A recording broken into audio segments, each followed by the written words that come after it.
اپنے محلہ دار دوست شان پر پڑی تو وہ شان کی طرف چل دیا۔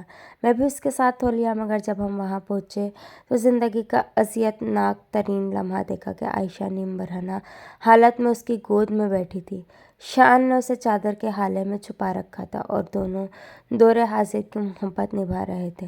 زندگی میں پہلی بار میں اور عائشہ ایک دوسرے سے نظریں نہیں ملا پا رہے تھے۔ شان نے عائشہ کا تعارف دیتے ہوئے بتایا کہ وہ میری محبوبہ ہے، ساتھ ہی اس کے ساتھ غلیظ حرکات کرنے لگا تو میں موبائل کان سے لگا کر ایک جانب چل دیا۔ میری آنکھوں سے آنسو رواں تھے کہ دل بھر جانے پر یا دھوکہ دیتے وقت بھی لوگ اللہ تعالیٰ کا نام استعمال کرتے ہیں۔ رات کو جب نماز عشاء کے بعد شان سے ملاقات ہوئی تو دل کے ہاتھوں مجبور عائشہ کے متعلق پوچھا۔ شان نے بتایا کہ عائشہ اور 2-3 سال سے رابطے میں ہے۔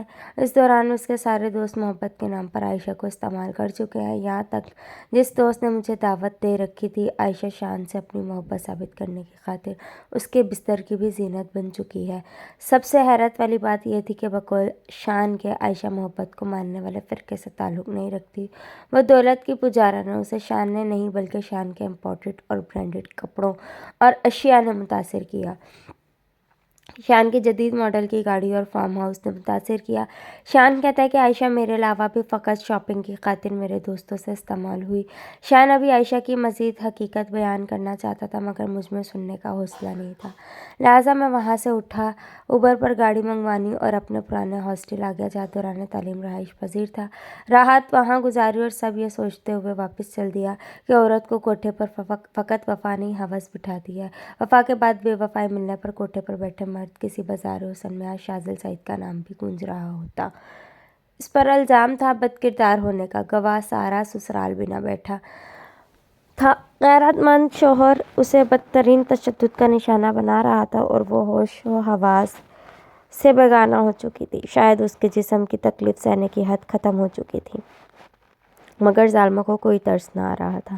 جب تک وہ ہوش میں تھی وہ التجائیں کرتی رہی، میرے سر پر قرآن رکھ کر قسم لے لے، اگر پھر بھی یقین نہیں تو مجھے طلاق دے دے، مگر مجھ پر تشدد نہ کرے۔ افسوس کہ وہاں تماشائی تھے سب، کس نے اس کی التجا سننی تھی۔ یہ کہانی ہے نوشین بلوچ کی۔ نوشین کا تعلق بلوچستان کے ایک پسماندہ گاؤں سے تھا۔ والدین کی اکلوتی اولاد تھی، بہت ہی ناز و نام میں پلی بڑھی اور کالج تک تعلیم حاصل کر رکھی تھی۔ گو کہ پاکستان کی تعلیم یافتہ لوگوں کے لیے ایف کوئی خاص تعلیم نہ تھی، مگر بلوچستان کے اس پسماندہ گاؤں بلکہ گرد و نواح کے 4-5 گاؤں میں بھی اتنی پڑھی لکھی اور کوئی لڑکیاں نہ تھیں، شاید ہی کسی اور کی لڑکی نے پرائمری پاس کر رکھا تھا، ورنہ نہیں زیادہ تر بلوچستان کے رسم و رواج کے مطابق لوگ بیٹیوں کے تعلیم کے خلاف تھے۔ نوشین کے والدین نے معاشرے کے روایات کے برعکس جا کر لوگوں کو بتایا تھا کہ تعلیم پر بیٹی اور بیٹے کا برابر حق ہوتا ہے۔ نوشین سن بلوغت کو پہنچی تو اس کے والدین نے نکاح کر کے گھر سے رخصت کر دیا، مگر شاید وہ اپنے داماد کو پہچاننے میں غلطی کر گئے تھے۔ ان کا داماد بالکل ان پڑھ تھا اور اسے نوشین کے پڑھا لکھا ہونے کا قلق تھا۔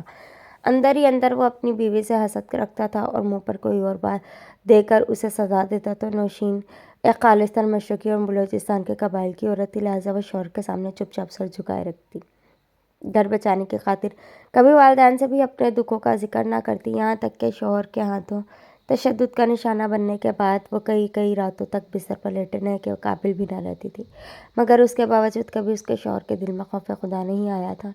آج پڑوس کی ایک عورت اپنا موبائل لے کر نوشین کے پاس آئی تھی، جسے ہیلپ لائن پر کال کر کے کچھ معلومات لینی تھیں۔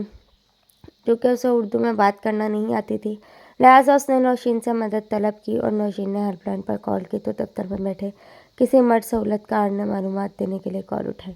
نوشین اس سے متعلقہ معلومات لے رہی تھی کہ اس کا شوہر بھی پہنچ گیا۔ شوہر نے جب بیوی کو کسی مرد سے بات کرتے دیکھا تو اپنے سارے گھر والوں کو بلا لیا اور نوشین پر الزام لگا دیا کہ اس کے کسی لڑکی سے ناجائز تعلقات ہیں۔ نوشین کی لاکھ صفائیاں اور پڑوسی عورت کی ٹھوس گواہی بھی کسی کام نہ آئی، بلکہ پڑوسی عورت پر پیغام رسانی کا الزام لگ گیا اور نوشین کے شوہر نے اسے پیٹنا شروع کر دیا۔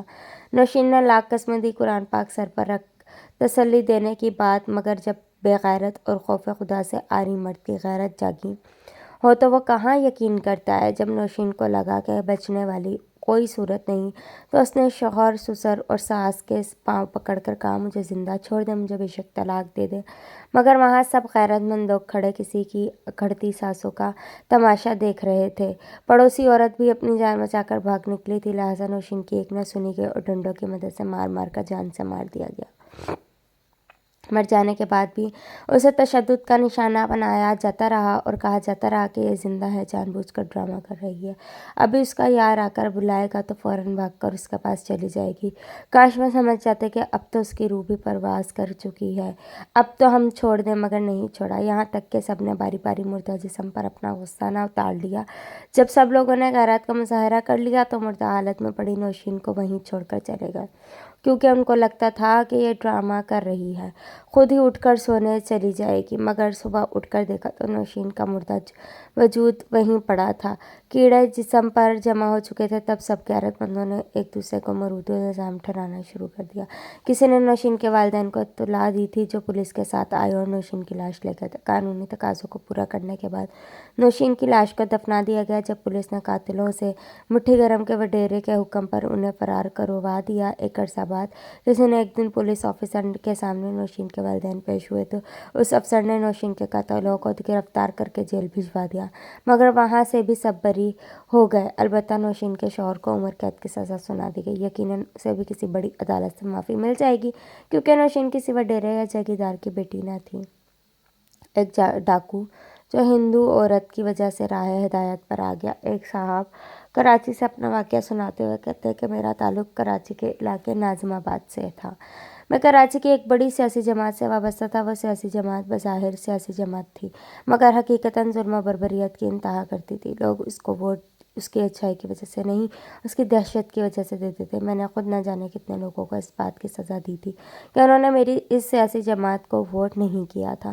بہت سارے لوگ ایسے بھی تھے جو ووٹ دینے کے باوجود سزا کے مستحق ٹھہرتے تھے، کیونکہ ان کے پاس بھتہ دینے کے لیے رقم نہیں ہوتی تھی، اور مجھ جیسے سیاسی جماعت کے پالتو یہیں تک اتفاق نہیں کرتے تھے، بلکہ وہ لوگوں سے ان کی محنت کا کمایا ہوا رزق کے حلال بھی چھین لیتے تھے، اور میں بھی ان لوگوں میں سے ایک تھا جو یہ سب کچھ کرتا تھا۔ ظلم کی انتہا یہ تھی کہ بربریت کے سامنے بولنے والے ہر شخص کو نشان عبرت بنایا جاتا تھا، اور قانون کچھ نہیں بگاڑ سکتا تھا۔ مجھ سے بہت سارے گناہ ہوئے، ان کی تفصیل یہاں نہیں بتا سکتا۔ پھر میری ایک واردات نے میری زندگی بدل دی۔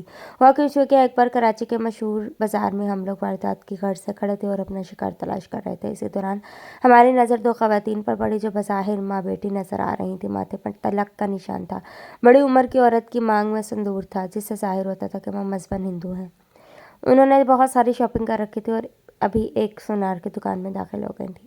میں نے اپنے ساتھیوں کو حکم دیا کہ آج ان دو عورتوں کو ہی اپنا شکار بنانا ہے، لہٰذا ہم لوگ ان کے باہر نکلنے کا انتظار کرنے لگے۔ جو ہی وہ لوگ باہر نکلے، ہم نے ان پر اسلحہ تان لیا اور ان سے سب کچھ چھیننے لگے۔ اسی دوران بڑی عمر کی عورت نے اپنی بیٹی کو مخاطب کرتے ہوئے کہا، بیٹا یہ سب کچھ انہیں دے دیں، تم اپنا معاملہ اللہ پر چھوڑ دو، ان کو اللہ تعالیٰ سزا دے گا۔ اپنی ماں کی بات سن کر لڑکی نے مزاحمت کرنا بند کر دیا۔